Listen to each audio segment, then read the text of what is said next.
Hello. Happy time zone and welcome to Gilded Age, an actual play in the cipher system about nascent heroes in a world entirely unprepared for them. I just love that transition so much. Dora did a fantastic job with that intro video. Anyway, Dora's amazing. she is. We are once more yet again here with a one-on-one. We are exploring the origin stories of Echo. I am D, your Night Wanderer. I will be your DM for tonight, and with me is Sparrow. Hi, I am the luckiest of lucky red sparrows, and yeah, I'm finally going to be able to talk about half the shit about Rhea that I know that only D knows.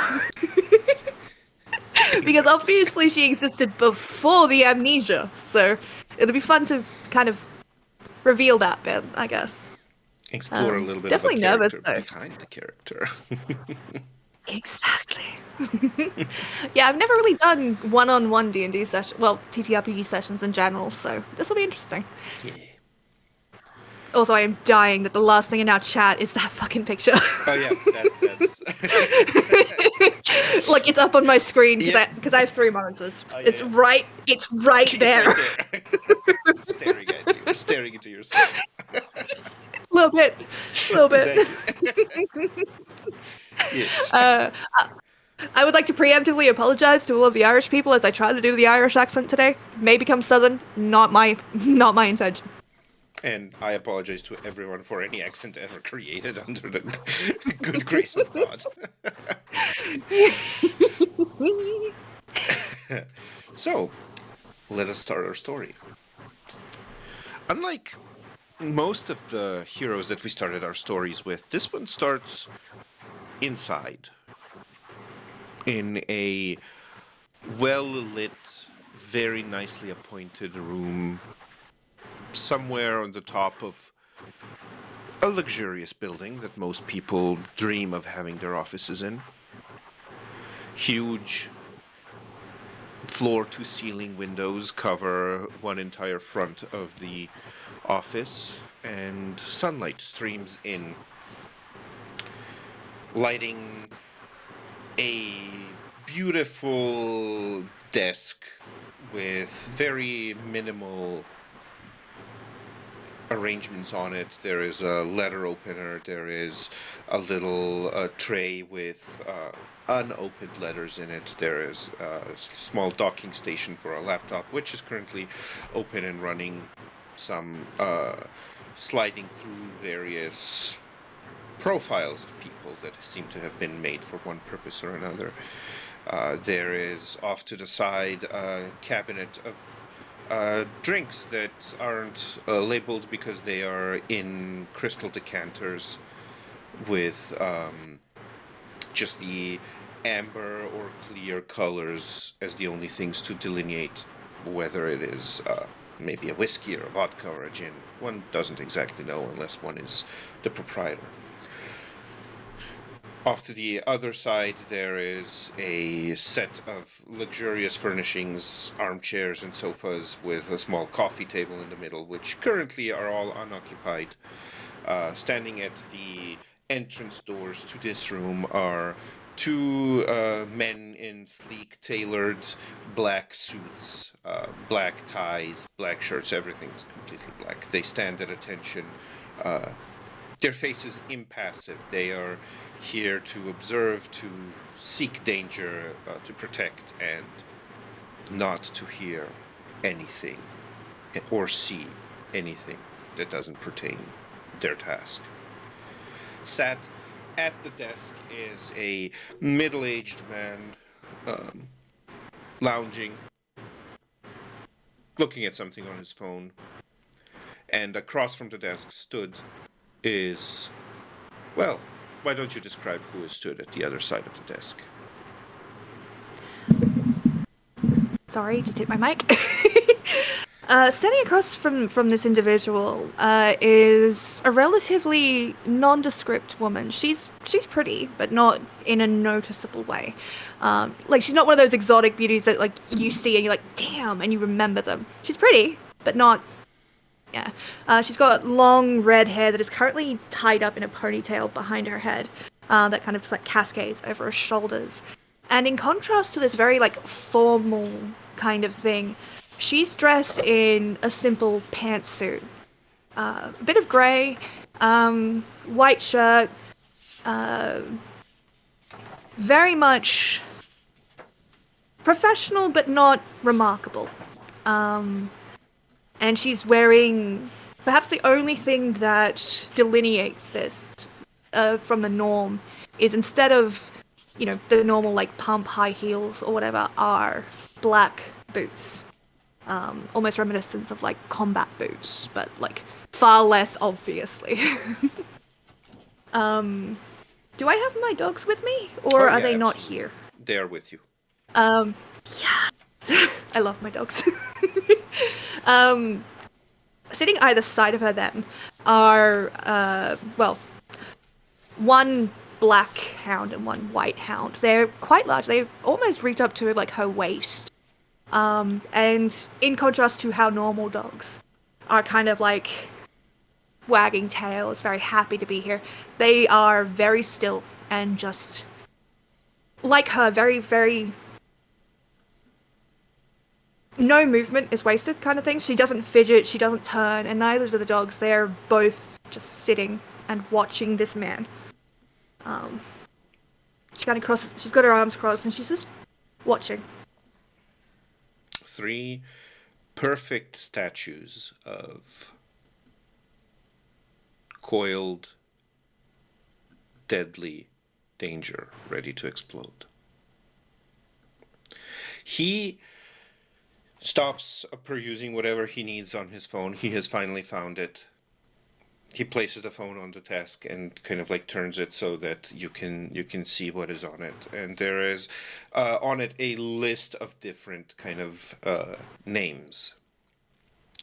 And he says, "This is the man I was talking to you about. I think he changes names very frequently.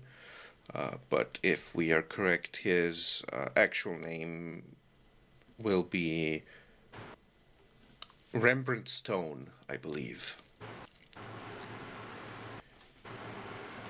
He was supposed to do a job for me, but ended up, well, stealing. And we can't have that, can we?" Professionals have standards. Indeed. How much did he steal? Not that it's important, but About 50,000. The money big, but not doesn't. big enough to. Of course. I am not going to miss it, but it's the principle of the matter. They are. No one can steal from us and get away with it. So I don't need you to recover the money. It will be. It's already in our taxes. She does crack a smile at that, just like the. Yeah. It's completely legal. Absolutely. Understood. What I do need you to do is to make an example of him. A public example, or an example to fellow criminals like ourselves? Both, if you can manage, but those of his ilk are the ones we need to be warned primarily. Of course. I just didn't want to attract authorial attention if that wasn't what you were intending. There But is. if you want it loud, I can make it loud. I have, as always, the fullest confidence that you will perform this task to my utmost satisfaction, as you have all the tasks up to now. To this point, actually, it hasn't escaped my notice that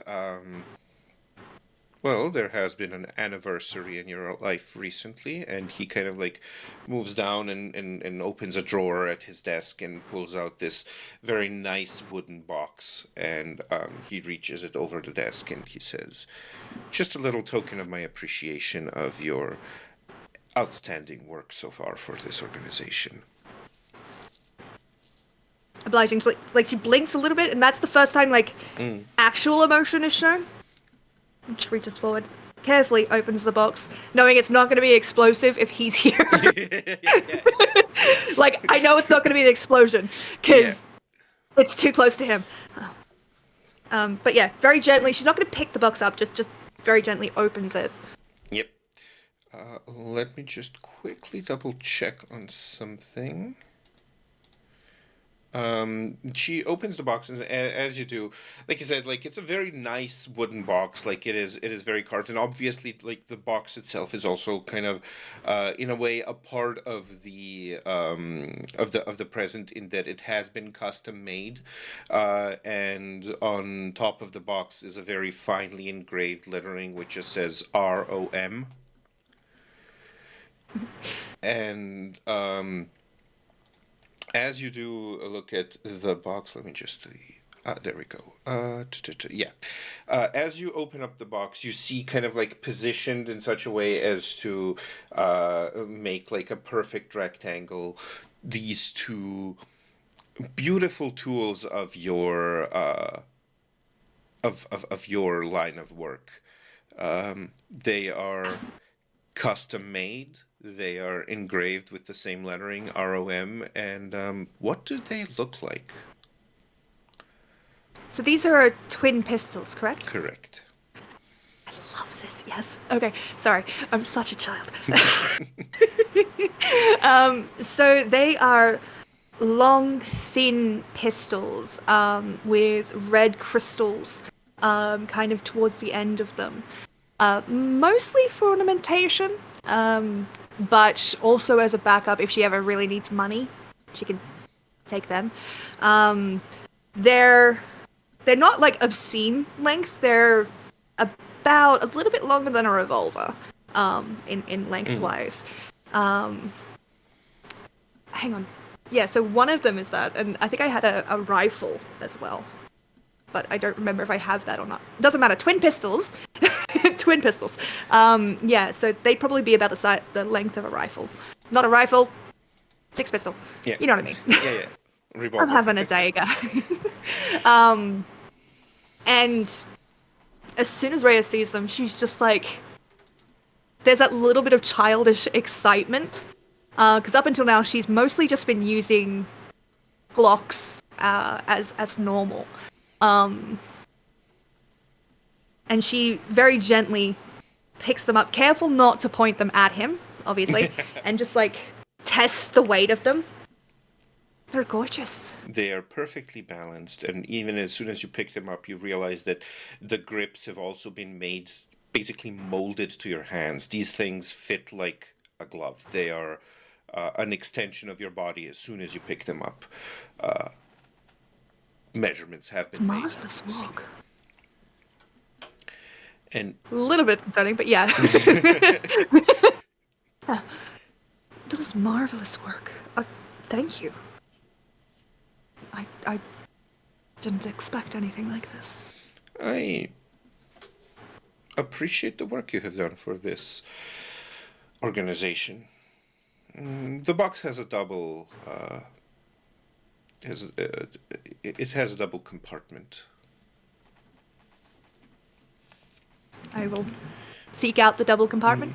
And you find it's not particularly difficult to find, because you realize that like once you picked up the pistols, you kind of realize that it's much thicker than it needs to be to host the two pistols. So you kind of like just take it and on the sides you see like two little sliding panels that you kind of pull towards yourself, and it clicks open, and then you can kind of almost like a toolbox you can pull it out. And within it there's for each pistol, there's two, oh God, what are they called? Like two Magazines? Yeah, thank you. Magazines, two magazines filled with bullets, which are also kind of engraved. Like it's just like a nice little touch, right? Like these are like your signature bullets, right? There's Yeah. silencers for the pistols as well, and there is a kind of like a combat knife in the middle, which is also kind of in the same style. She's immediately enthralled, like very carefully is very clearly not arming herself. There's a Yeah, difference to it. Like she yeah, checks the pistol and makes sure it's not pointed towards him. absolutely. Takes the knife, kind of does a few little twists with it. Perfectly balanced. This is amazing craft. It I is. can't We wait to put it to good use. recently acquired a very skilled craftsman who is willing to do work for the organization. I'm glad you like them. Perhaps uh, you might even get to use them on this stone fellow to test him out. Happily. We do need to make a show of people that betray us after all. Quite. Once you are. Yep, go ahead. Yeah. Did you have any specific requests in how I deal with him other than making a message? Just need to make the message.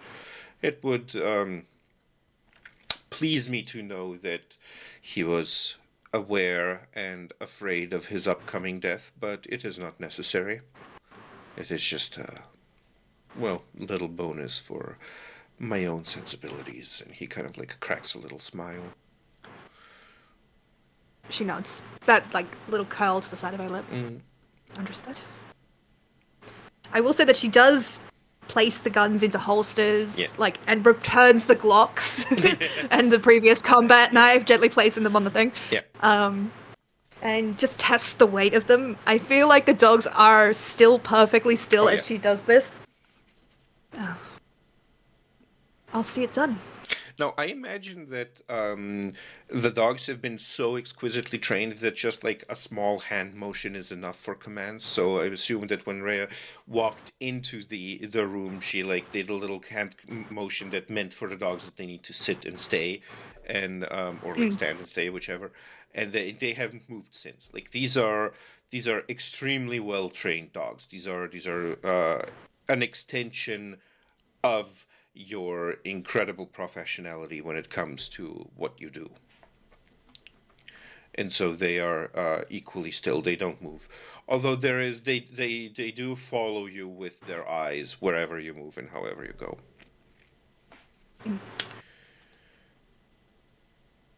And he says, well, the last we've seen, he seems to move a lot between various charities. I think this is how he washes the money that he acquires. One of his frequent haunts is the Kingdom Hearts Children's Hospital and Charity Organization. They have an office for donations downtown. That might be a good spot to start looking for him. Of course. Oh, and just almost like as an afterthought, he looks over at his laptop, presses a few, does a few clicks, and there's the sound of a printer that is apparently somewhere beneath the desk as it kind of like prints out a couple of pages, and he gives you a sheet of papers which has a different person on them, and he says that just do that one while you're at it. That's just a side gig, if you will. And on it is a young man who seems to be like, at least in the picture, he seems to be in like some sort of courier-like clothing or something. So this is probably just some low-level grunt who kind of did something they weren't supposed to do. So they're also a target. But obviously, this is not a primary target. It's just someone you should do like along the way. Like it's an afterthought, which always means that this is like things like this. They're kind of just like They need to die. There's no requirements for it to be in any way, shape, or form like public or a message, or there's like no preferred method. It's just like this person needs to die. That's it. Understood. Do you Very well. require me to retrieve anything from this person? Bring me his phone. Understood. Well then, happy hunting. And She inclines her head. yep. No, and he kind of like says happy hunting, and even as you're going towards towards making this sign of acceptance of kind of like having understood, he already has turned his attention to something else. Like this conversation is done for him. He doesn't wait for confirmation that you've understood that like you need to go do your job. Yeah, it's just expected that Exactly. it's obedient, that she's obedient. And she doesn't react to that, like, that's just how this is. So she inclines her head, clicks her fingers, summons the dogs, and heads out. They immediately get up and follow you, and as you kind of pass the guards, you can make me an intellect-based, like this is kind of like the equivalent of an insight check. It's like reading people, essentially. The D6, right? D20. Or the D20. It's a D20, D20, and it's going to be just a level 3 task, so you need a 9 or higher on your D20 for that. Okay. That's cocked. Which is a shame, because that was a 20. You have to honor the cock. Yep.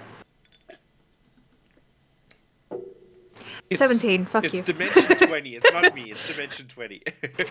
blame Ryan Murphy. 17.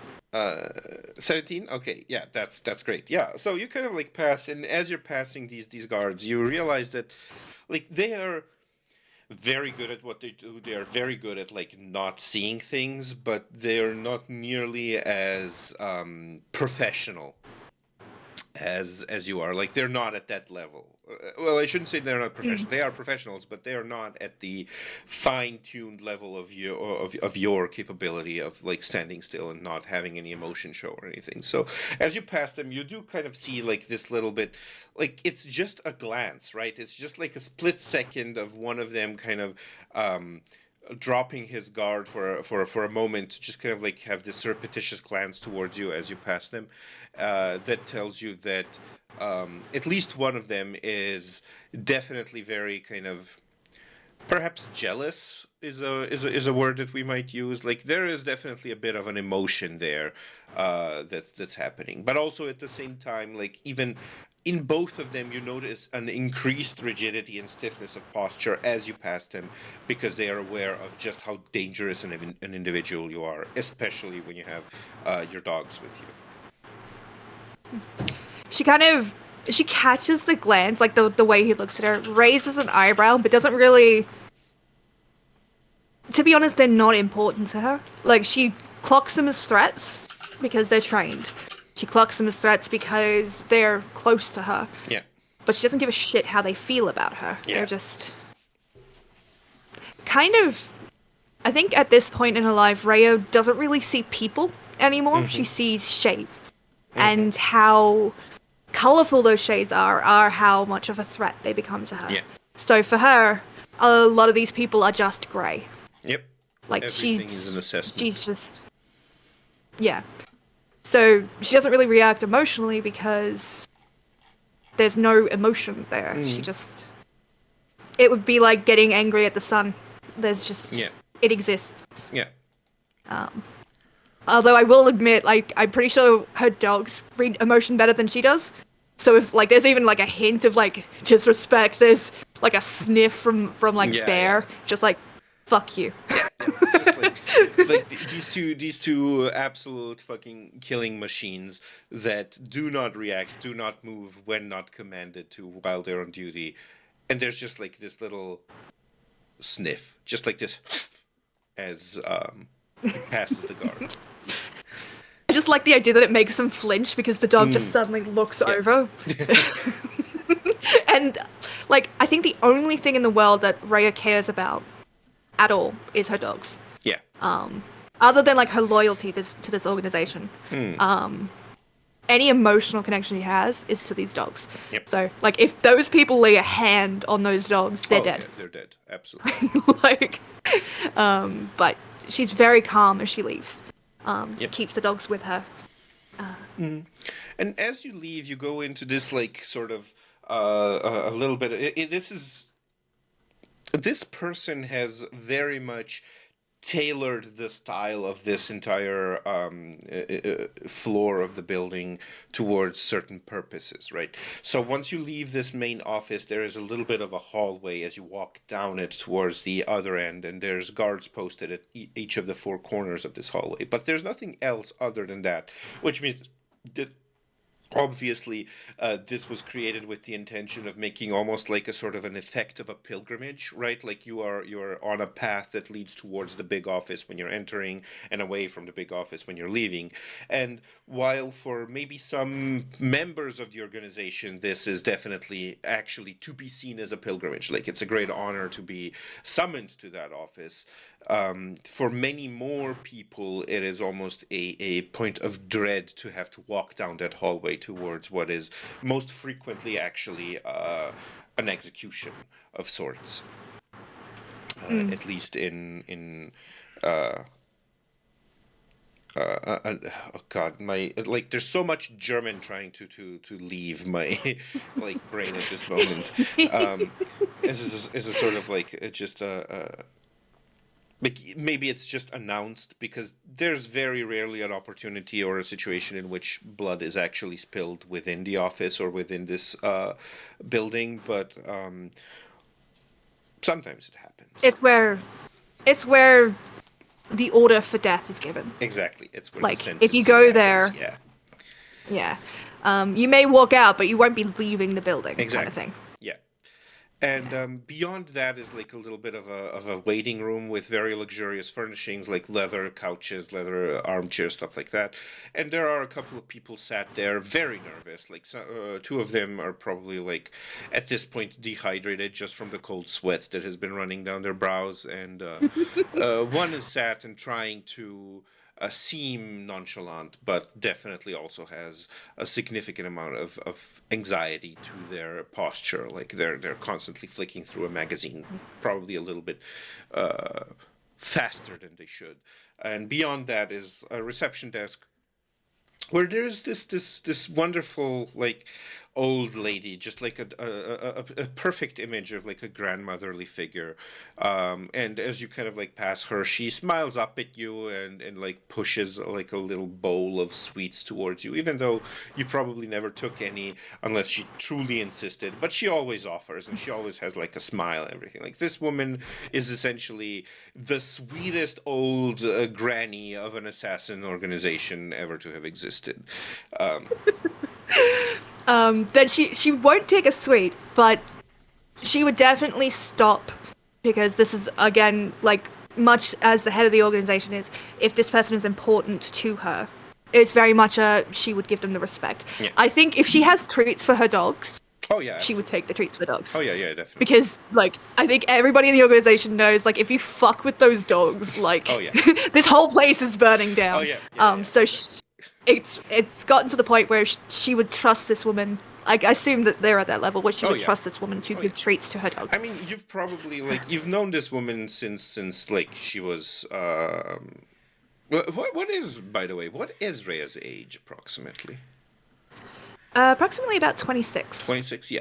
So you've probably like known old this... enough to have been doing this for a while. Yeah, Sorry. absolutely. No worries. So you've definitely known this woman for most of your life, right? Because you were, I believe, remind me or correct me if I'm wrong, but Rhea was pretty much raised within this kind of area. She may not have like necessarily gone on jobs from the very get-go, but she pretty much, like, this organization is all she knows, right? Like, this is family. Yeah. And so, by that extent, she knows this woman since she was not a grandmotherly figure, but more of a motherly one, right? Like, she knows the woman since she was, like, in the middle of her career and, like, being a very busy business type person rather than this wonderful, doddering old lady capable of extreme violence and definitely possessed of more than one shotgun beneath that desk of hers. I know Rhea knows her, but can I have her name? You can absolutely pick a name if you wish to. Agnes? Yeah, I sure. feel like that is just the perfect old lady name. Yep, It may not be her actual name, but that's how that's how everyone knows Rhea her. may have Yeah. always known her. So yeah, she would stop at the desk. Um, I think yeah, like knowing that Rhea's known her most of her life, and that I think I'd like to make a bit of a correction to what I said earlier about people being paper shades. I think that really only applies to people that aren't part of the organization. Like, Mm-hmm. and by part of the organization, I mean like The not important family, ones. family, but Yeah. family. Yeah, yeah, yeah. Like so bodyguards come and go, Yeah. but like institutions, Oh, she yeah. she feels emotion towards. Absolutely, absolutely. Um, Like the, Agnes, the quartermasters, the organizers, the yeah, receptionists, like all of the people who have spent their entire lives and are still alive within the organization. They are part of this family. As you said, yeah, bodyguards, they come and go. Like it's just a different face in the same suit. yeah. So for them, there's color. They're Mm. people. But like bodyguards, low level members that don't really interact with her all that much, they're expendable. Mm. Much as a lot of the outside world is to her. Mm. Including this person that is very nervously flipping Oh, yeah. stuff, flipping through a book. She's not going to react in a way for it because Agnes is right there, and if Agnes wanted them dead, they'd be dead. Yeah. This is like, she's got this. But she will stop and give the command to her dogs to relax. Like they can go and say hello to Agnes. It's it's either like she'll either give a verbal command or just like a gesture or a click. And Yeah. because they've been together so long, she kind of can communicate like that. Because I don't want to try and come up with a full Oh no, training absolutely. regime Like for the there's dogs. there's probably like such a high level of rapport between Rhea and her dogs that they know the command that is coming just by like the very subtle change in her posture. And as soon as like she's near to Agnes, I imagine Rhea has like just like the tiniest little bit of relaxing going on to like maybe the shoulders just slump like literally a millimeter, and that is enough for the dogs to know like okay, we can go get our cuddles because this is important, you know. Yeah. Like immediately, Bear and Gambit just like become dogs Yeah, again rather exactly. than Yeah. yeah. And so they rush around to see Agnes and just like they won't jump up, but they're like Hmm. tails wagging, kind of bumping into her. Yeah. It's good to Absolutely. see you on duty, Agnes. Well, of course, dearie. Where else would I be? Oh, such a good dog. Yes, you are. You're such good boys. And she's like immediately stuffing way more treats into their mouths than should be done. Yeah. Just Like, by a sigh, it's like you mustn't treat them that way. oh, but they're such good boys. You have to spoil them a little bit. And this is probably like, there may have been like this flashbacks to maybe a situation a few years ago where you had to go away, like abroad. And because you had Agnes take care of the dogs. And like you were gone a week. And when you came back, both dogs were like 3 kilos heavier just Yeah. because of the amount of food she stuffed into them. So valid. So valid. I would do the same. Oh, yeah, absolutely. But notably, she doesn't call them back. Like, Yeah. I think both of them know she could, if she was really protesting, she would call them back. Yeah. But it's like a token. You know how, like, with family, it's Yeah. like, you really shouldn't fucking do that. Yeah. God damn it. Token protests. Yeah, exactly. What's with the, And she tilts her head ever so slightly towards the two very, very nervous people. Oh. I guess. She kind of like waves her hand dismissively. It's just applicants and aspirants. And you know that applicants basically means that they're there for essentially like they've entered the organization at some like extremely low grunt level and now have to essentially like pass a vibe check with the boss as everyone does after like learning how dangerous it is to disrespect the boss in any way and like how very easy it is to disrespect him because of a very complex set of imaginary rules that exist. Uh, Primarily for like it's kind of like a thing where the lower down the food chain you are, the more incredibly complex this navigation of etiquette becomes, because there's so many more rules as to when you're all the way up. And for you, like for Mhm. you there is this pride in this professionalism and this stillness, but you know that if you wanted to, you could literally like go in and lounge on the sofa and like kick your feet up on the desk, on the coffee table, and he wouldn't say anything, right? But it's because also he is aware that you would be allowed to if you wanted to, right? And Yeah, there's that level of like yeah, respect. Like she knows walking in there that she is not the big dog in the room, exactly, and that the big dog in the room will eat her if she exactly, like no matter the connection. exactly. I like to think that maybe she got injured one time and like had to retreat there, and he just Mm. walks in at some point just to see her like stitching Yeah, this back together and just like yeah, yeah. possibly using his expensive alcohol. Exactly. It's just like, did it have to be a leather? Like, oh yeah, I absolutely. think after that she bought him a new couch just Yeah, to like replace. yeah, absolutely. But yeah, I think uh, that's the level. mm, Like she would never disrespect him. She would yeah, do anything for this man.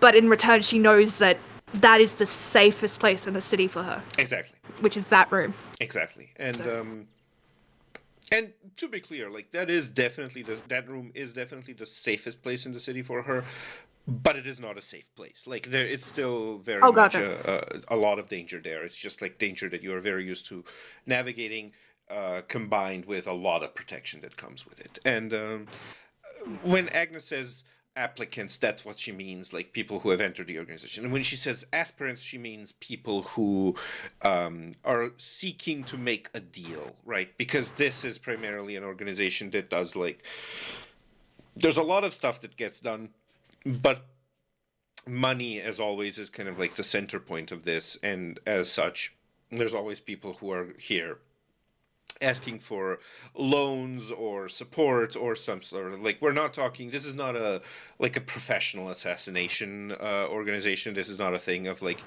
getting hits out on people, but it is very much a place where business of some sort needs to get done, right? And so whoever Yeah. wants to be like the new whatever within the underbelly of the city, they have to go through this. At that, Rhea will kind of turn her head and like if these people are going to become important, she'll just kind of note them. Is the applicant the sweaty one or the aspirant? The applicants are the two that are sweating, and the aspirant is essentially the guy who's like flipping through the magazine nervously. They seem rather easy to startle. Yes, they don't make them like they used to anymore. Breed of criminals these days. She genuinely is just like, is there no professionalism? No, this is we're in on hard times, dearie.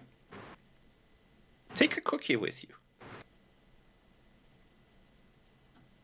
I think this is a recurring thing. Like she Oh yeah, never takes a cookie, no. and Agnes always wants her Oh yeah. to. Um, I would not wish to waste such a wonderful meal. Perhaps when I return. Very well, dearie. And she kind of smiles. And you can make me an intelligence task. This is we're gonna call this a difficulty 4, I suppose. But you have a, let me just double check. Yeah, you have 2 levels of an intelligence power shift, which we are gonna be applying here. So that reduces it to a 2. So you need a 6 or higher. Oh, thank God.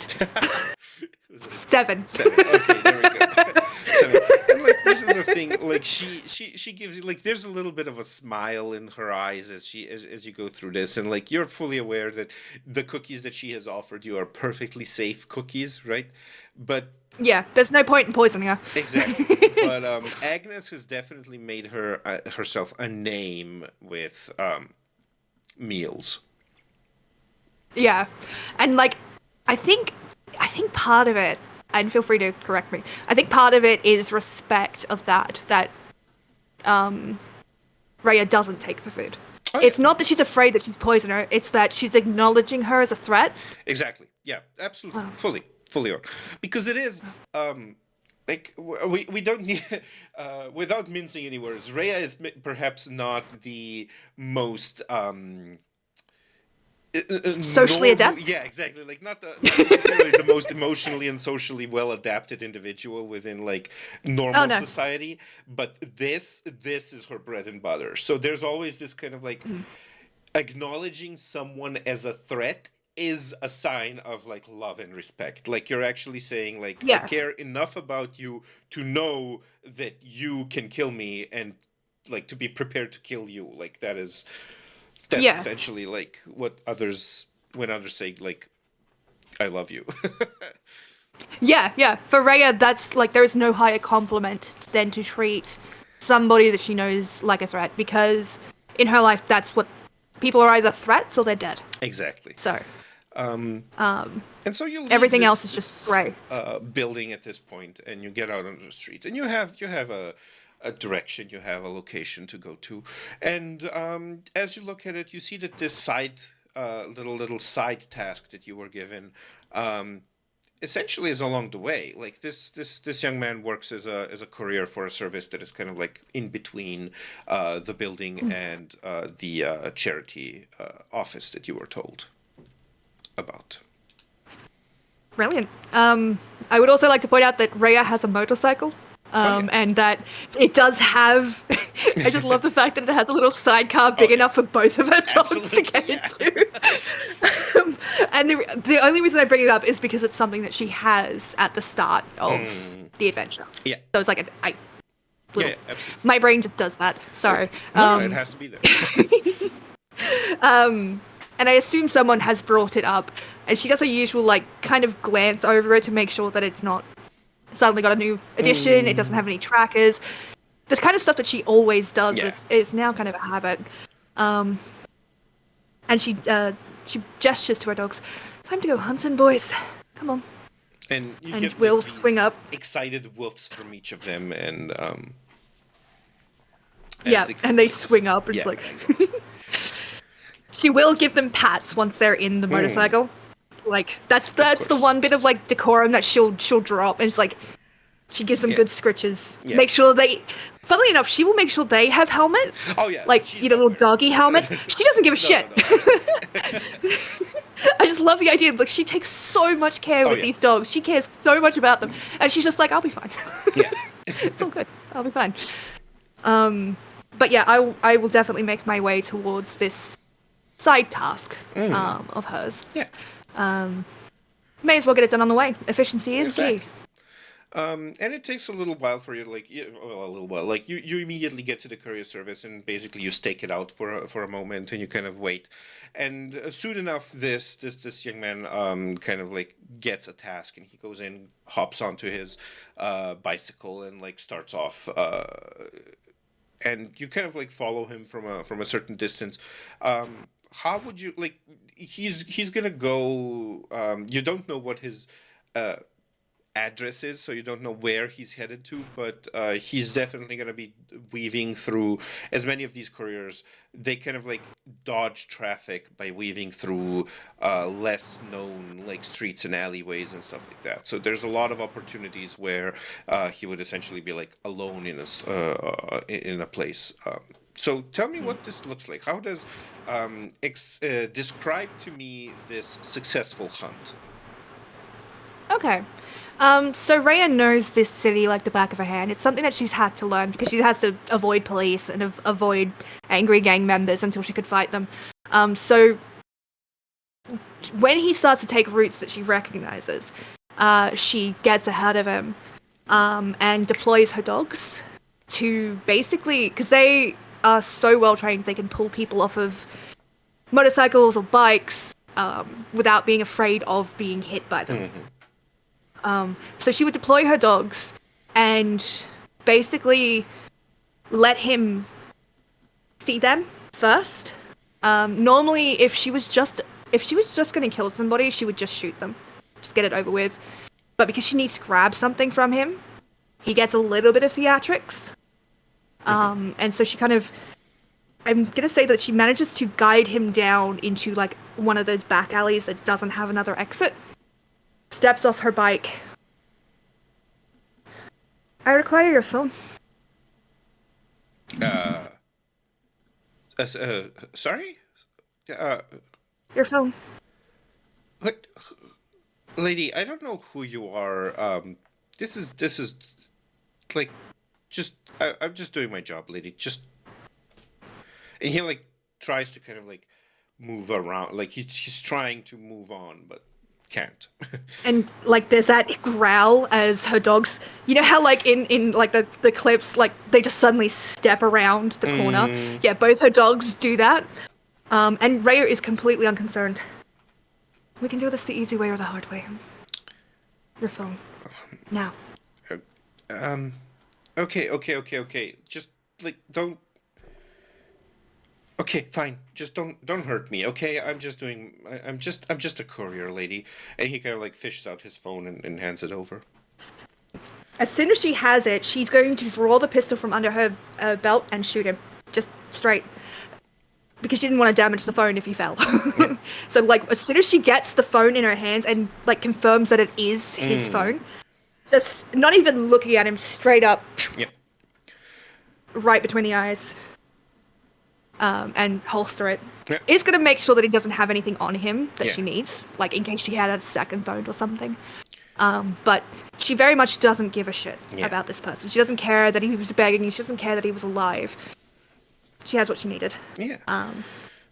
He hands you over the phone, and as you take the phone, you look at it. It's just a glance. You don't even put a whole lot of attention to it. It's just a glance at the phone.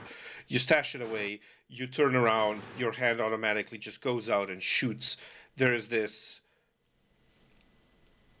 thunderous moment where the sound of the gun echoes off of the walls of the street, and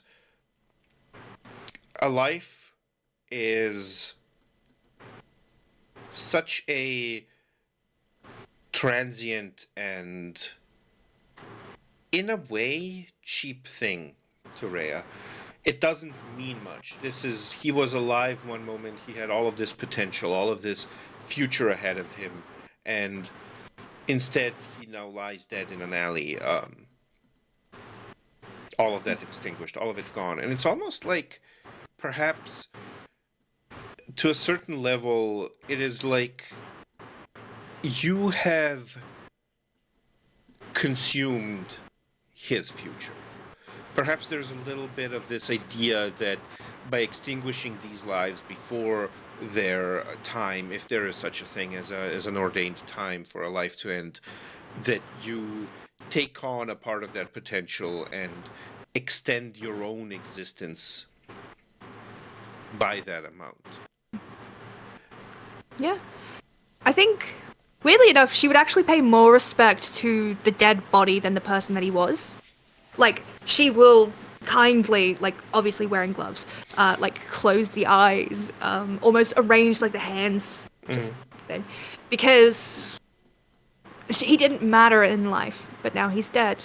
And there should be something to that. And I think that that's something that the organization taught her, that even if she doesn't find the life sacred, it should be important that it's past. And so she doesn't give a shit about this person, but she still pays that respect to one of her kills, in that she closes the eyes, crosses the arms, does take anything that she needs before leaving him in the dust and going back to her car. So tell me, the position from which this kind of respect for the dead body, which was not there for the living one, does it come from,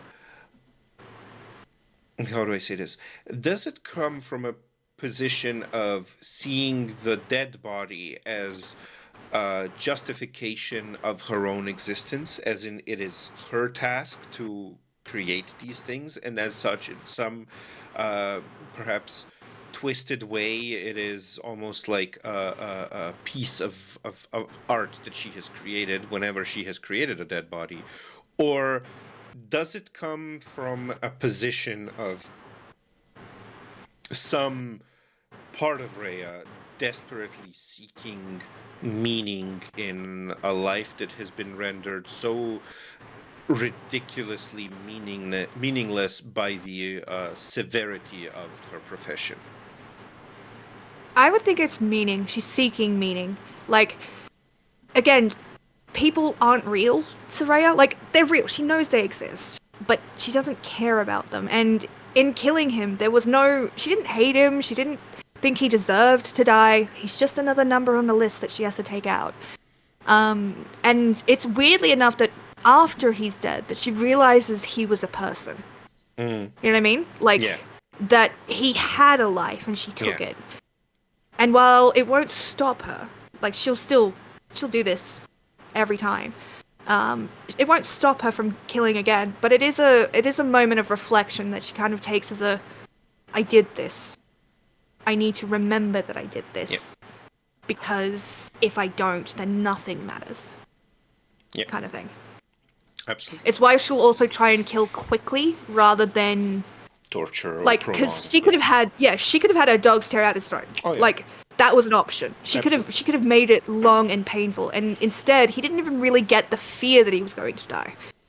He only just got like that split second of oh fuck, and then gone. Yeah. And then it's And that's kind of her preferred method of getting shit done.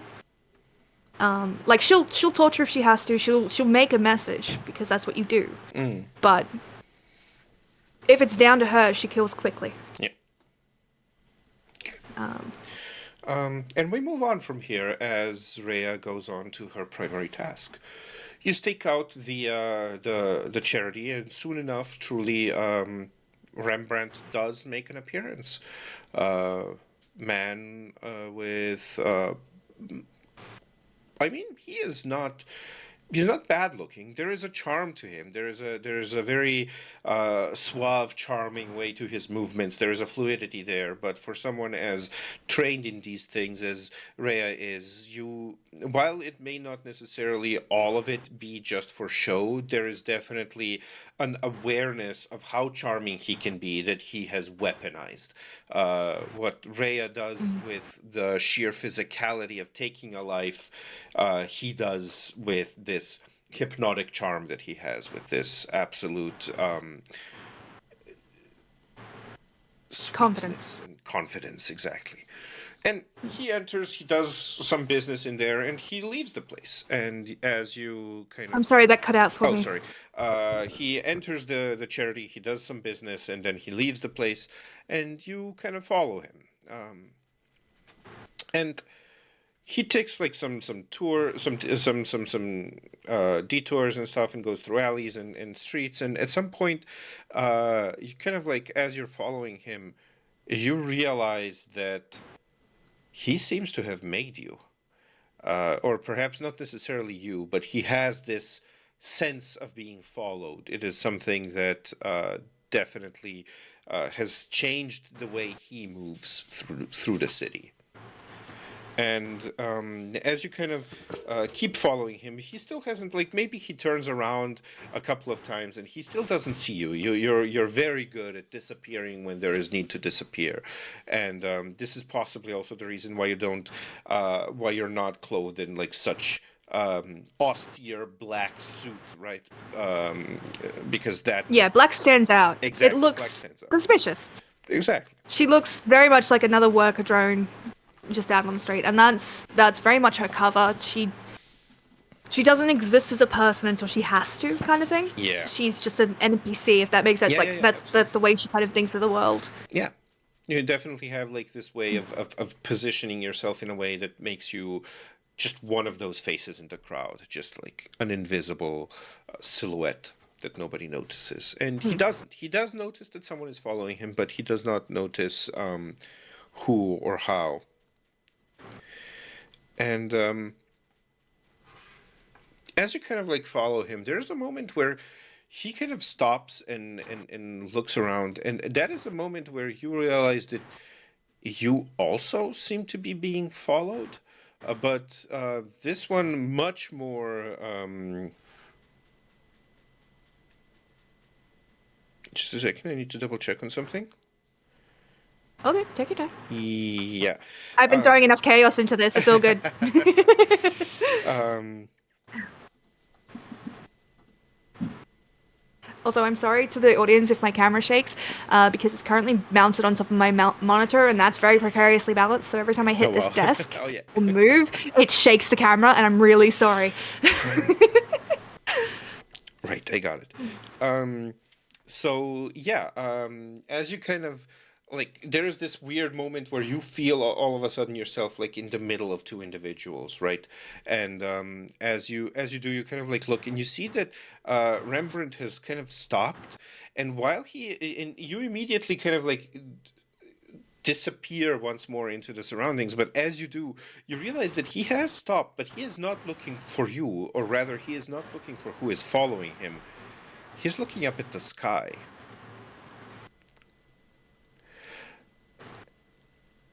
I think she would, like, as long as she knows that she's not in plain sight, she would kind of follow that gaze, because Yeah. somebody that she's tailing that has become aware that they're being tailed has stopped and is looking up. Yeah. There has to be a reason.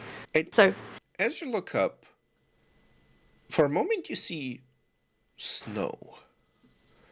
And this is strange because it is not winter. and it's a sunny day out. And it's a sunny day out. And then you realize that it is not snow, it is these strange motes of light. They behave like snow. They float in the air. They're very light. They go to and fro, carried by the air currents. But it's light. And it seems to be like first a couple, and then more, and then more. And all of a sudden, there's a whole lot of them falling down. I think Rhea would, because this is not something she'd ever have experienced before, almost in childlike curiosity, kind of reach up towards it, like to touch one of the motes. Yeah, so she just very gently reaches up and touches one of them. Now, tell me, obviously, Rhea had gloves on while she was handling the dead body. Does she have the gloves always on, or are they do they come on and off as need be? For the sake of the story, let's say they come on and off as need be. Normally when she's driving, she'll have like the driver gloves, but when she went to kill somebody, she had like the proper rubber gloves that she just disposes of. Yeah. So she could have, while she was following, because she doesn't really want to be seen as anything with it. Because an office worker is not wearing those gloves. She would have taken them off. Okay, yeah, fair. And you kind of like reach out to it and you touch it, and as you touch it for a moment, it seems to like stick to your finger, and you kind of like look at it, and it just stands there on your finger like a perfect little mote of light. And then there's this warmth that you feel on your finger as the thing melts. Kind of like a snow would, as it melts, and like there's this warmth that spreads over your finger and then over your hand, and kind of like, for a moment, it's a very strange feeling, like just like this weird kind of like warm piece of light or whatever. And then as you kind of look over, you see kind of Rembrandt off in the distance, but somehow he like the street seems to have gotten longer. Like you were maybe 20 meters away from him, and now all of a sudden you're 50 meters away from him. But the car that was next to you is still next to you, and the car that was next to him is still next to him, right? Okay. So space is distorting. Yeah. Like, she kind of rubs her fingers together, checks on her dogs. Are her dogs okay? Or have they been... are looking up at you, kind of like... You haven't necessarily seen this sort of... Like, they've looked at you with concern or curiosity before, but you haven't quite... You've never been unable to quite determine what it is that they are kind of expressing towards you, which now seems to be the case. Like, there's a confusion to them looking up at you that you haven't seen before. She kind of is going to rub her fingers together. This isn't normal. I think, weirdly enough, right, as things are going a bit weird, she would probably have, because it's it's evidence of murder, the phone that she has, she might get one of her dogs to dispose of it. Yeah. Like, if she doesn't know what's happening or if she's gonna be okay, it's like if she's gonna like, because I know as a player what's about to happen, but like from a sense of a criminal who Yeah, is yeah, suddenly in a absolutely. new situation, I would say that she would try and get rid of this phone. Oh yeah, for sure. So she kind of just hands it off to Gambit, gives him the command Mm. to bury it. Yeah. And he knows that's not necessarily bury it, just Yeah, get yeah, the yeah. fuck He's away from me with absolutely, it. yeah, fully. Ah. And you kind of like give it to Gambit, and Gambit like takes it in his mouth and like moves off. And as he moves off, he kind of like stops dead in his tracks, drops the phone to the ground, turns around, and comes back to you. And as he's kind of like coming back to you in this absolutely unprecedented moment of essentially disobedience, you Mm. look at him and you look at Bear, and all of a sudden, like the world gets very, very dizzy and very fast, and it starts to spin. And for a moment, there's this kind of flash of white light in front of your eyes, almost like a blinding pain that makes you go like just see white for a moment. And then as you kind of like blink and rub your eyes and open them and look around, you are on this barren, standing on a barren landscape of blackened, cracked, and dried up earth. And you see this kind of swarm of small black things uh, all over in the air. And they kind of seem to be coalescing towards you. And as they do, they almost kind of like shape into a rough silhouette. Like it's almost like as if thousands of small black flies were trying to portray the silhouette of a human. And as it kind of like coalesces in front of you, this figure reaches out this amorphous hand towards you. And there's this kind of buzzing in the back of your head. There's this pressure that is building up, this vibration, almost like of too much bass and too much kind of this electrical thrumming that is just kind of. It's in the back of your head, and it is starting to spread forward as a headache as this figure is kind of like reaching its hand towards you. This is interesting because Rhea's not afraid. That's the thing. She doesn't really get afraid because there's none alone in this world. She either lives or she dies. That's kind of her thing. So this is very, very much strange to her. Her dogs aren't with her, right? Her Like dogs in are this not with barren her, no. landscape. Okay. I just wanted to clarify because she would worry for them. Yeah, But if they're not with her, they're not then with she's her, not yeah. going to be defensive. Yep.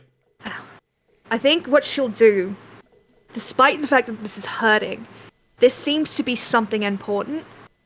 So she's gonna reach out and try and touch this amorphous figure where it's reaching out towards her. And as you do, there's like this moment of your hands touching, and as you touch, you realize that you're not touching a hand. Like there's not that there's no counter pressure of a full hand, but instead, like there's this whole bunch of these tiny little metal pellets almost that kind of start sticking to your hand, and as they do, they kind of like there's this understanding that you suddenly get between yourself and this swarm. And this swarm is not communicating with you so much in words as it is in emotions and concepts. And the primary emotion that you're getting off of them is this panicked fear and need for survival.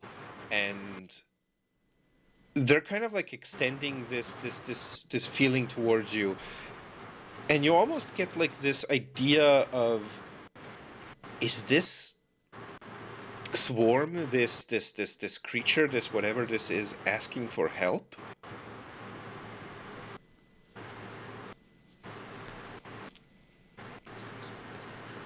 In a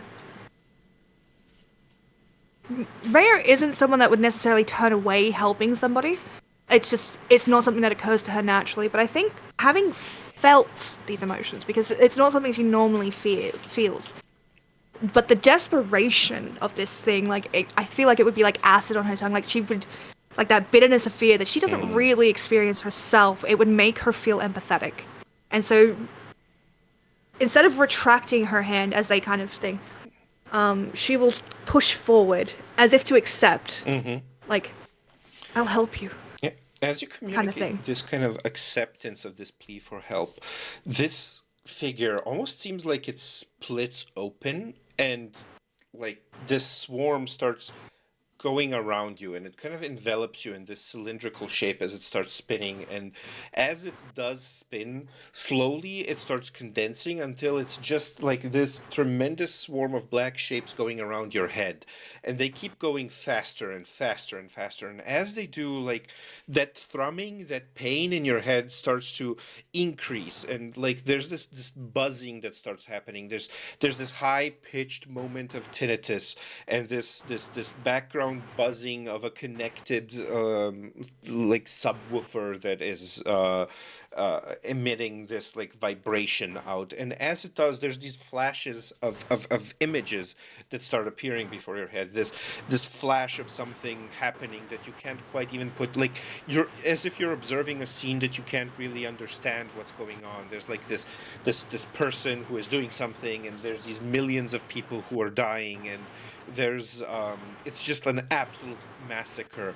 You see the implosions of planets, and you see the collapse of stars as they become supernova, and as they become supernova the colorful dust of them kind of spreads out and branches out and starts spinning, and as it does spin it collapses again into black holes, and these black holes extinguish as everything is being coalesced and condensed. You see these uh, walls of reality break down as things stop making sense. Things become swirls of color.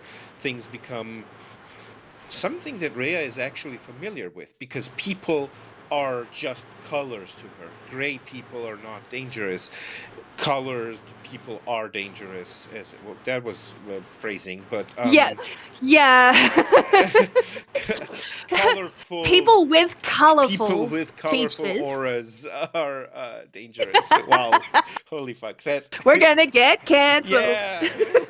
Jesus, fuck. It was a great run. Yeah, it was good. It was good. We had a great time, guys. Thank you. Thank you for that's all for us for the rest of this life. Thank you for being here. I promise I didn't mean to set that up. No, Like no, no, no, no. I just No. It's oh. absolutely like To be clear, we're not no. racist.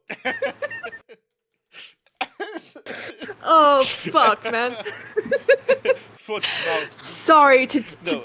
to derail that. No, absolutely, absolutely my fault. Like there's God. this, and there's this swirl of these rainbow colors as they keep like these streaks of red and flashes of green and purple and this kind of like gray that streaks through it, and through all of that you see like these golden strands that thicken and become almost like these threads, and as they do they kind of like start almost forming something that looks a little bit like a web, like a very intricate weave of something, but then they kind of like start vibrating and turning around and fraying at the edges, and you see like only a section of it lit up more than the rest of it as the rest of it becomes dull, and yet somehow from that dull area there are these shiny little moments that also kind of like radiate towards you, and this feels like a fever, like something so delirious that it is very difficult to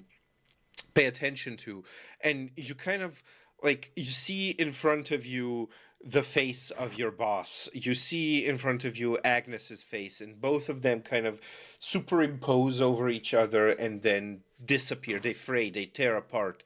And for this, and then again, Agnes appears, and like there's this kind of like almost a half of her face is gone, not in any brutal way, but just like it doesn't exist. Like it And is erased. exactly. And the other half is looking at you. And as it looks at you, you see like the kindliness and the love and all of this kind of care that she showed to you. Like she was possibly the one person who cared the most for you in your life. And there's this tremendous sadness that comes over you as you realize that all of that is fading.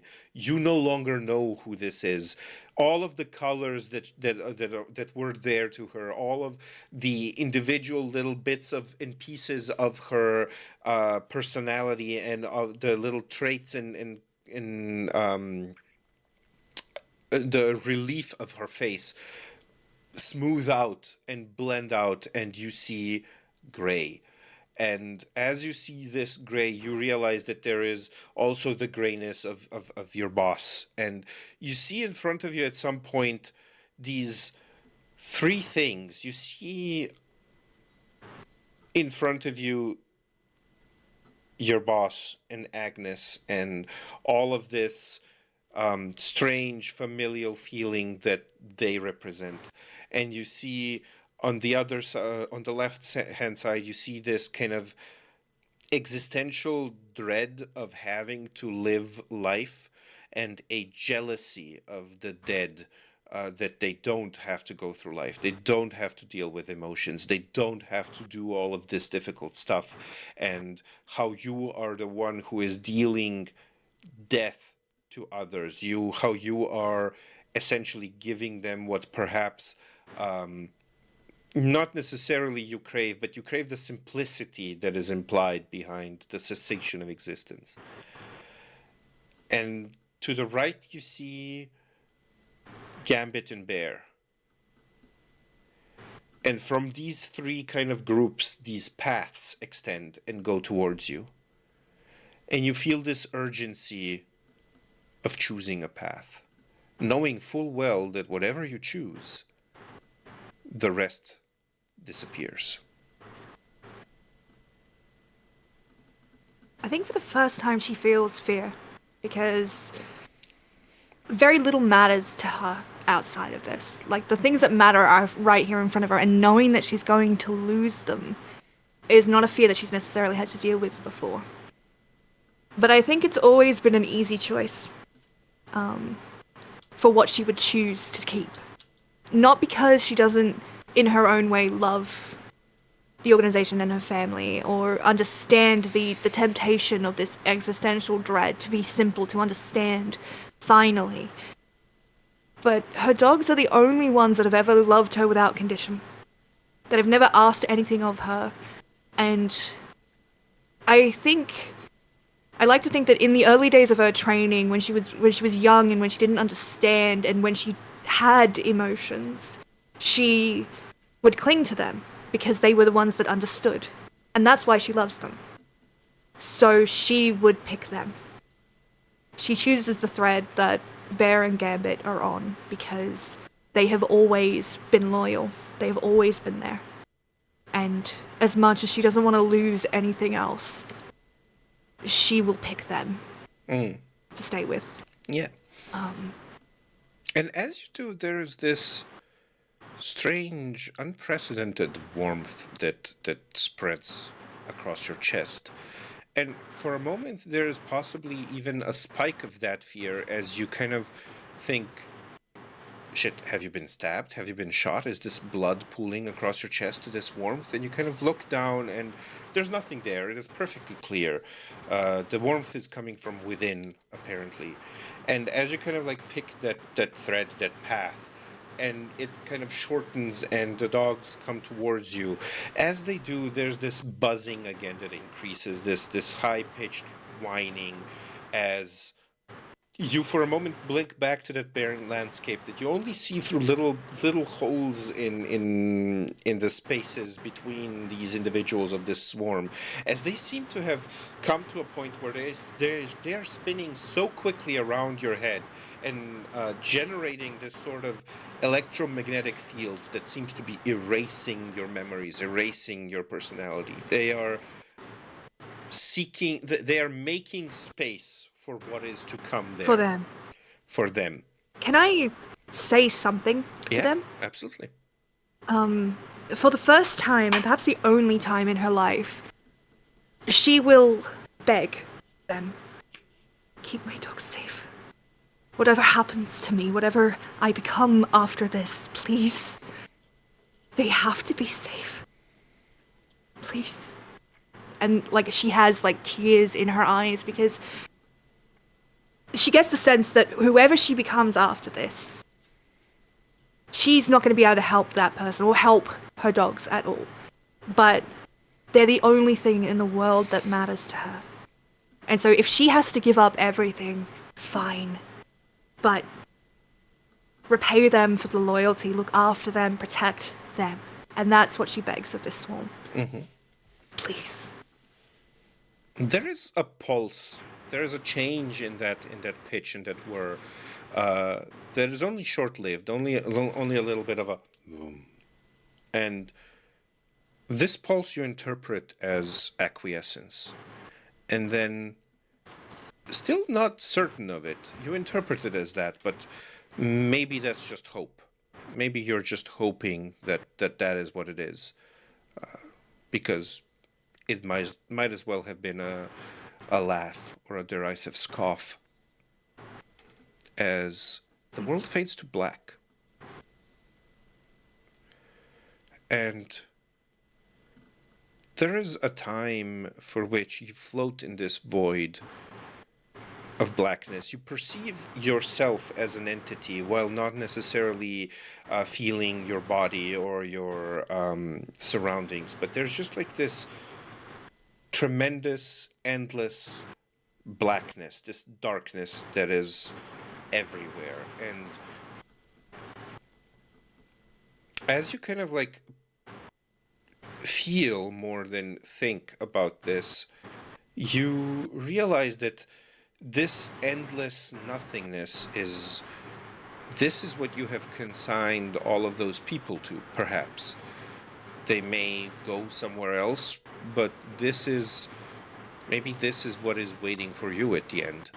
And if many or some of those you have consigned to this are here, this darkness is so tremendous and this void is so hungry that there is not a chance whatsoever that you would ever come across anyone you have consigned to this.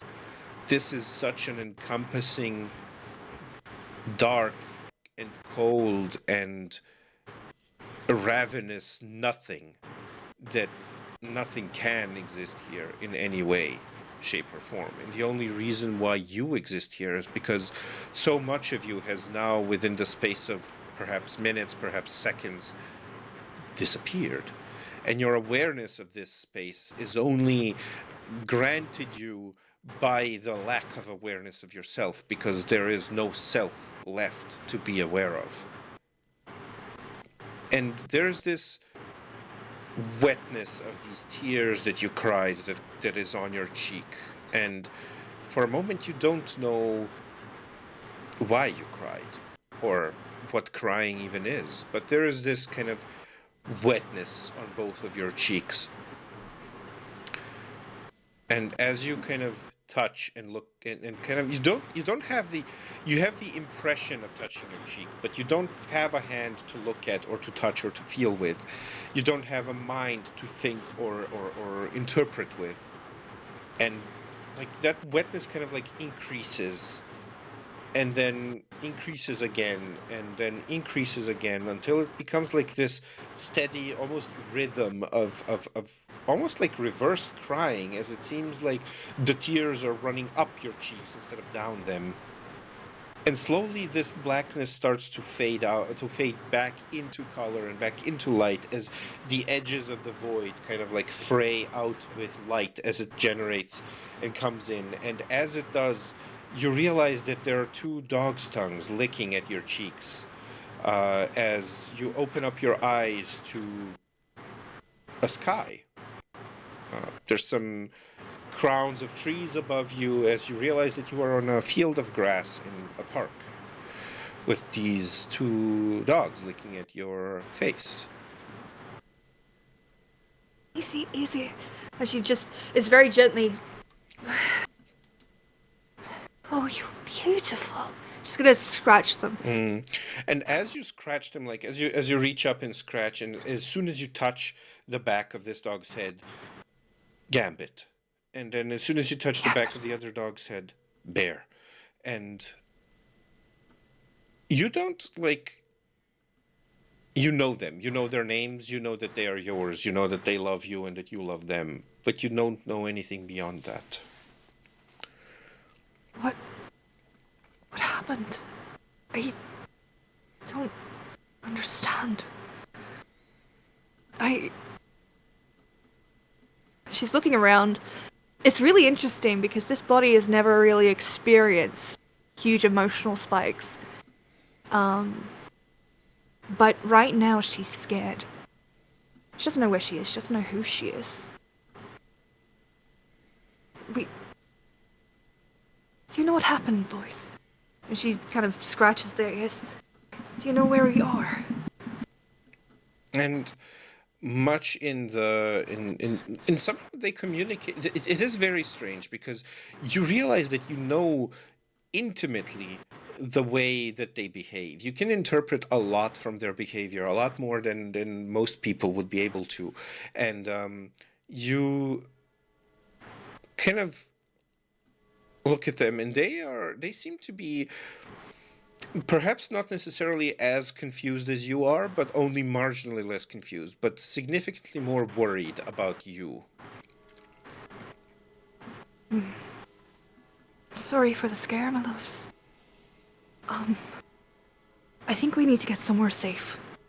I don't think we're safe. Can you take me somewhere safe? And almost like that is something that they are very familiar with. They immediately kind of stand up and kind of crowd you on both sides at the same time, allowing you to lean on them in case you need to. But like they have a determination and a direction. She'll follow. Like, she's kind of unsteady on her feet, Oh but yeah. I feel like the old instincts are still there in that she would balance. Yep. She would still walk with silent steps that she's kind of perfected because that's just what her body does. Yep. That's muscle memory, not her memory. Exactly. And so she kind of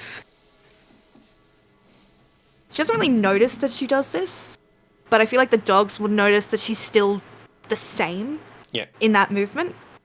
But she will follow them. They're the only thing she knows at this point. Yep. And if they know where to go that's safe, she'll go. Yep. And as you kind of like follow them, they lead you down this track, and they kind of, it's almost like a couple of times they seem to get a little bit confused and sniff at the air, and you realize that there is a tension to them when they do this that implies to you that they are also unfamiliar with this feeling of not recognizing the area. Like something seems to have changed for them as well. Not as massive a degree as the change has been for you, but they are also not fully certain of their surroundings anymore. But eventually they lead you down streets and alleys and take turns and go this way and that until at some point in time you reach this abandoned looking warehouse that has this metal door that seems to be barred with and like chained up with a padlock and chain, and they kind of like just stand in front of it and look at it and look at you and look at it and look at you. Okay. A safe space. That's where you brought me. Where's the key? And she's gonna, like, kind of pat her pockets down. Do I have the key? And as you kind of like pat your pockets down, you don't find the key, but you feel the guns at your sides. And you feel kind of like, and all of a sudden you become aware of that, of wherever you keep that combat knife as well. And like you become aware of all of this weaponry. And at the same time, as soon as you kind of like touch the weaponry, you become aware of your body's ability to use it. Like you feel this, it's a very strange sensation because it's almost like you have suddenly become aware of a tension that had always been there but had never been a part of like a conscious effort. Like there was a tension to your body previously that you have now realized is there and are actually capable of relaxing. You're able to kind of like let go of some of that tension, and maybe just even as a test you do a little bit of that, and it's almost like muscles that have been taut and cramped up and coiled for decades have for the first time in their life sensed a little bit of relief as they relax. What? Who the hell was I? Who the hell am I? I feel like the dogs would kind of be like nudging Yeah, because she's very much not herself. absolutely. And she will very gently put her hands to them. I don't know anything, but I know that I love you. And I know that I'll protect you. But I promise I'll find some way to keep you safe. I need to find a key. I need to... She kind of does pause for a minute then. I don't get any sense, like, funny question, but Bear and Gambit wouldn't know where the key for this place is. No. Would they? I think, again, like, it would be instinct to... Because she's currently believing herself in danger, the instinct is to get inside and get safe. So she's gonna take the gun and just be, like, kind of looking at it, knowing that she knows how to use it, but never remembering how she learned that. Noticing the inscription. And she's gonna point it at the lock, kind of shoo the dogs away. And as you kind of point it at the lock before you pull the trigger, you feel like there is a strangeness here. The gun feels perfect in your hand. The gun feels right in your hand. It feels like it needs to be there. It feels like an extension of your personality, of your body, of yourself. And shooting a lock open, that's nothing new to your body, at least. You know exactly what to wait for. You know exactly the sound that is going to come once you shoot. But before you do, your finger is given pause by some other feeling. And you first feel it in your palm and within your hand. And then you kind of like feel it through the extension of the gun. And then almost like in the lock as well. It's almost like you feel the presence of these metals on some level. You are aware of their existence there. You can sense them. She'll holster the gun very carefully and then reach out her hand towards the metal, towards the padlock, and kind of reach for that feeling, that idea of whatever it is, that feeling, trying to connect with it, trying to get it to connect to her so she can try and maybe not, like, I don't think she has the thought process to connect with it and like command it, but I feel at this point she's acting on desire, and that's what she's transmitting. She wants the lock to open. She needs it to open to be safe. And I think that's what she transmits as best she can as she reaches and this. As you do, let's make this an intellect roll. It's a level 3 task. You have an intelligence power shift which will come into play for this. So you are down to a level 1 difficulty task. You need a 3 or higher to succeed in this. Sweet. That's a 4. Keep on scraping What the fuck? by. Keep on scraping by. We just glide on by. Absolutely. What the fuck? And as you do, for the first moment, you kind of like, you have this desire, like, do this. And there's this idea in your mind of like, you need to get in and you don't know how to, and you don't know where the key is. So obviously you need help. And you kind of like reach out with your mind and you go like, help me to whatever. And all of a sudden there's like this idea of a pulse of electromagnetism, like of an energy. You don't necessarily identify it as electromagnetism, but you identify it as a thing that almost seems to take on a human shape. As it kind of like appears in front of you, almost like a warbly distorted silhouette. It is see-through, but it distorts the light just enough for you to kind of see it. Kind of like those not quite invisible but camouflage alien tech things that you have in movies. And as it does, it kind of like, it moves its hand around the lock, the padlock, and it just kind of like, it seems to like, you don't see the dexterity of it, right? Like you don't see individual digits of its hand, but what it does, it seems to grab around the lock and just like push it open, and the padlock just like opens up and the chain slides off of the like this construction. Kind of gets a bit wide-eyed. Looks down at her dogs. I assume they're both looking at her like, what the fuck are you doing? You have not necessarily ever seen it, but you very clearly interpret this as a what the fuck look. Like, the dogs are like, the fuck? I'm guessing that's new. Okay. I don't know if that's a thing I've always been able to do and never have done, or if that's who I am now, but we need to get inside. Can you clear the room. And Make sure it's safe. they kind of like both put their paws onto the doors and kind of like push in, and the door Oh, I kind of assumed I like would have opened the door for yeah. them. Well, yeah, I mean, you open the door, but okay, sure, yeah, you've opened the door, and they kind of like move in immediately, and they kind of like sniff around, move around, and there's a couple of seconds that it takes for them to do whatever that they're doing, and they kind of like, you just hear like this like light little like ruff from within that tells you like room is clear. I guess she'll get in, and as soon as like she's in and both the dogs are in, she's gonna close the door behind her, and there's almost again that sense of relief because like being out in the open was just giving her just such intense anxiety, but she doesn't know why. Yeah. It's just like I'm not safe. I need to move. I need to Yeah. move. I need to move. I need to move. And like that's all that's been running in her head. And she'll kind of like sink down against the door, kind of slide down and hands on her knees kind of thing, and just try and breathe. As she doesn't know anything. She's like, funnily enough, even though Rhea herself had never really felt that much fear, the body was obviously still capable of it. But now, for the first time, she is feeling that fear, and her body almost doesn't seem to know what to do with it. It's almost like a panic attack, but the first panic attack you've ever had, it almost feels like you're dying. Like she's like hyperventilating, her breath just keeps rushing, like her fingers start to claw at her throat as if she can't quite get enough air. She's trying to get through that, but again, she doesn't really know how. And I like to think that like Bear and Gambit just dogpile.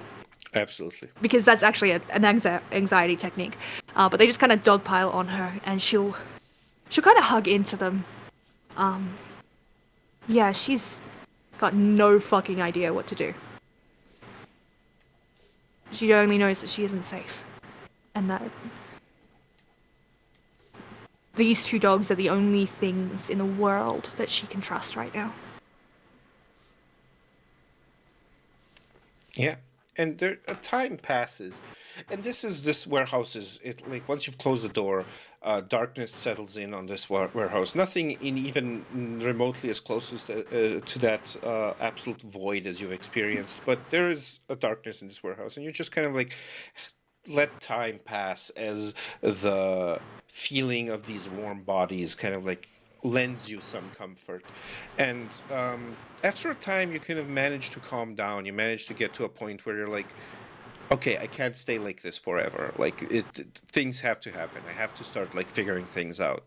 And at some point, you kind of like get up and you immediately know where the light switch is, and you go over to it and you flick it, and then you realize that the light doesn't go on. Then you remember that the electricity, like in general, needs to be activated in this place. Like the circuit needs to be The generator. switched exactly. And you know where that is, and you go and you do that, and you go through all of these motions, and there's almost like a comfort within the regularity of these actions. Like this is something that you feel like you are familiar with because you feel like you have done it a million times, and because of that you kind of like consistently like you go through these motions, activating all of these things, essentially making this returning this place to an operative state from like an inactive one. And once all of that is done, you have like this little bit of furniture, you have that upper part of the warehouse, that catwalk where there's also like a bed in a corner and everything. Like you familiarize yourself with the layout. And it almost comes back. It's almost like it comes back to you, not as a memory, but as a thing that your body recognizes. Your body feels A habit. calmer in this space because it is used to feeling calmer in this space because it is safe. Exactly, like a habit. And eventually you settle down to that like kind of lounge area where there's these kind of like makeshift furniture and stuff, the little coffee table and the TV. And on the coffee table you see a letter. She'll I don't think at this point she would be super suspicious, whereas Rhea would be like, okay, someone's gotten into my safe house, how the fuck did they do that? Like, who knew it was here? Is it addressed to anyone? So the envelope itself doesn't have any address or name or anything on it. It is not sealed. It is just like closed up, but the envelope itself is. Okay. Yeah, she'll open it Rhea would have done like 100 checks, being like, "Is there like poison in this? Yeah, Is there like a powder in this?" But she doesn't know that, and so she will just simply open it, and check out what it says. The interesting thing is that her guns are inscribed with ROM, so she has no idea who the fuck ROM is. Yeah. It's like, oh. But also, I have a dumb joke to make about that, but like I'll tell you later.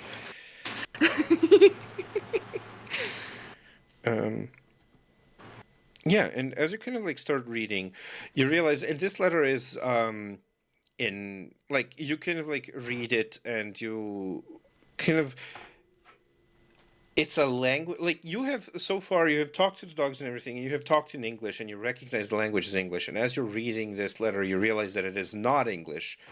But I'm sorry, you've cut out again. I don't know why it keeps doing that. You realize that it is not English what you are reading, but you are capable of reading it, and as you do, you kind of like understand the language. You're not sure what language it is, but you understand it, and it reads, "Dear Rhea, if we're both lucky, by the time you read this, I'll be far gone. Know that none of this went as intended. I am sorry. Perhaps in some other life we might have lived to see a grand future together. Love, Tony." Is there any kind of like emotional pang? Like, you don't feel any emotion about this, no. Rhea. Is that me? And she kind of looks at the dogs, like as if like, does the name seem to spark familiar with them? It does. Rhea? It does. They seem to. They kind of like look at you. That's me. Who the hell is Tony? Does this letter look aged? Like, has it been sitting here for years, or is it like... Maybe not necessarily years, but it's definitely been here for a while.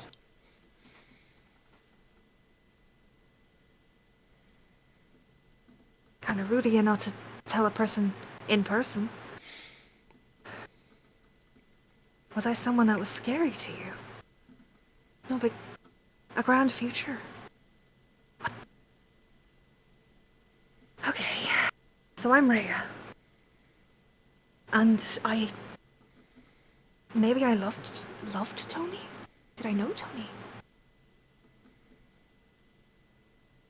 I don't understand what's happening.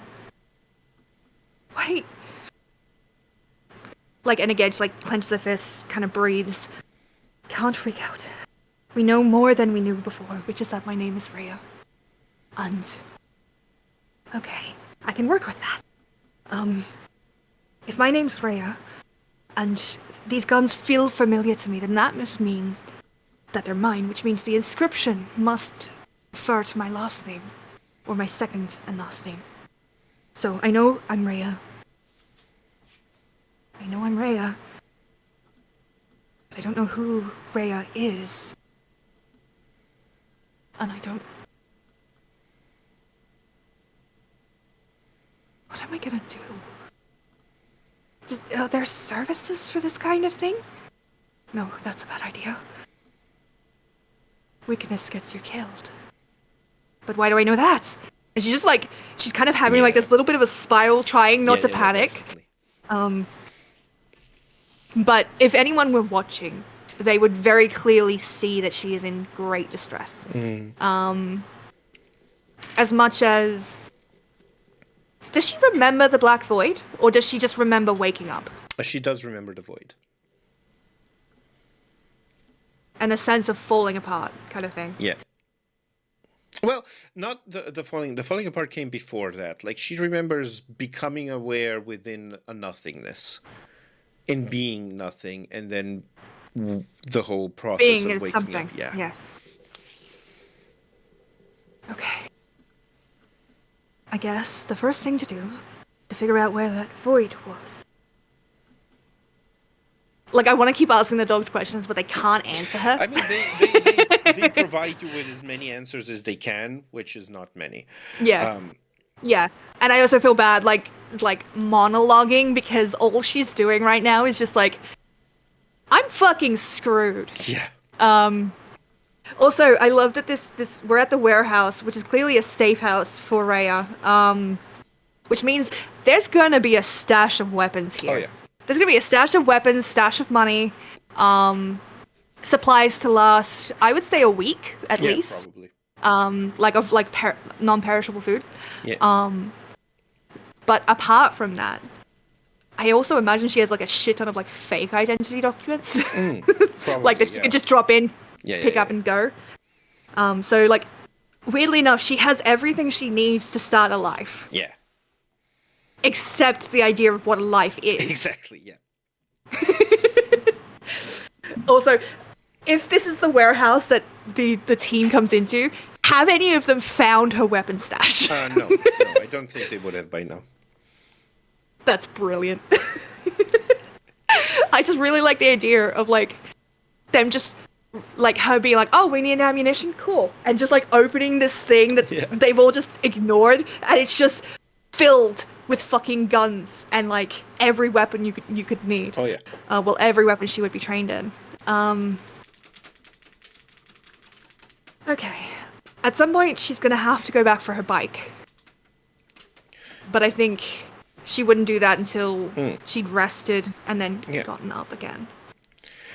God damn, this poor girl!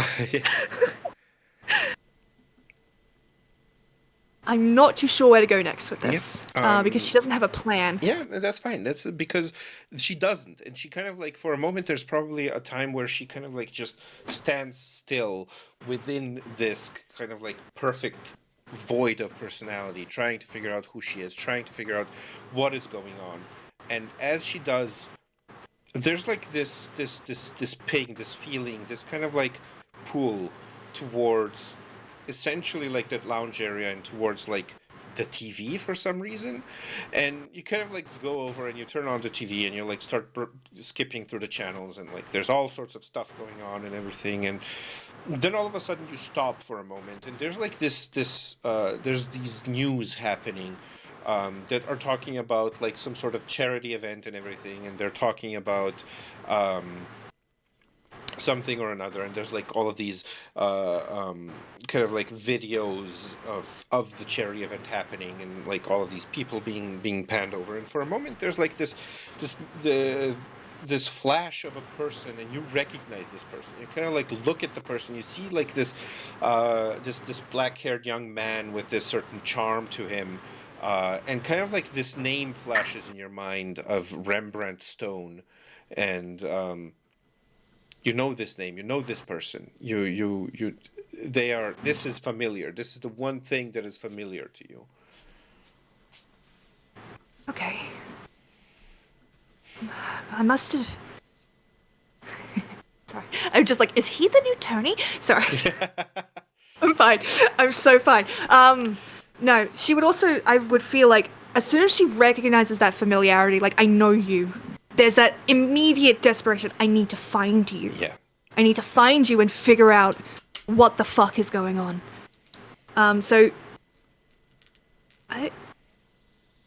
Because I use so many streaming services, like, I can hit pause and rewind on a bunch of shit.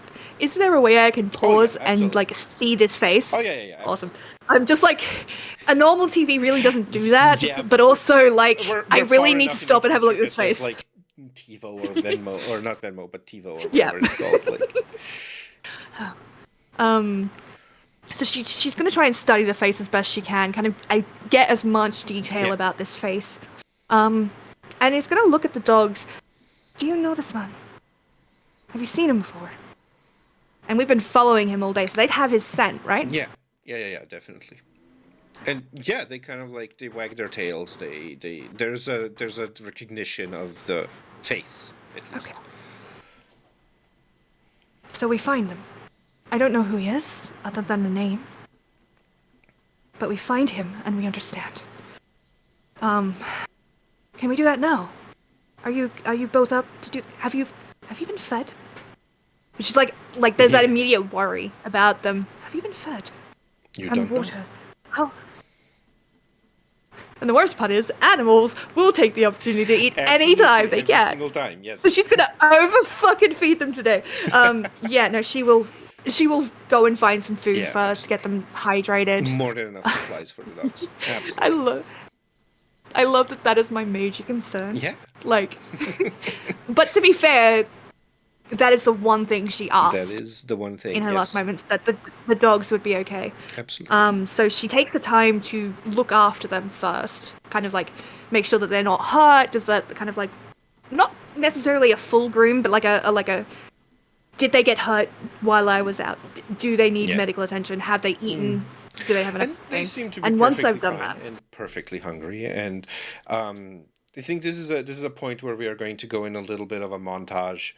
I cut off again, didn't I? We are going to yep. go into a little bit of a montage as we see Rhea kind of like move through the motions, make sure that the dogs are okay, and then move out to search for this Rembrandt stone for this man. And this search takes her through most of the city, and a lot of it seems familiar, and a lot of it her feet take her to certain places automatically. But there are parts of the city that seem so incredibly strange and unfamiliar.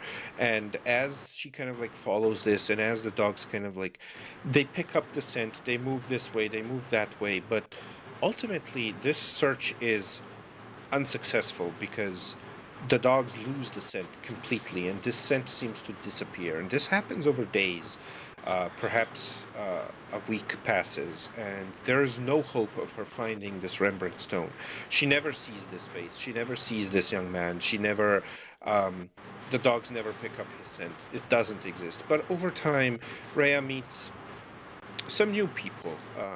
One person who seems to be so incredibly anxious, and her dogs end up inadvertently chasing up a tree with Rhea kind of like essentially meeting him by picking up his bag and offering it back to him.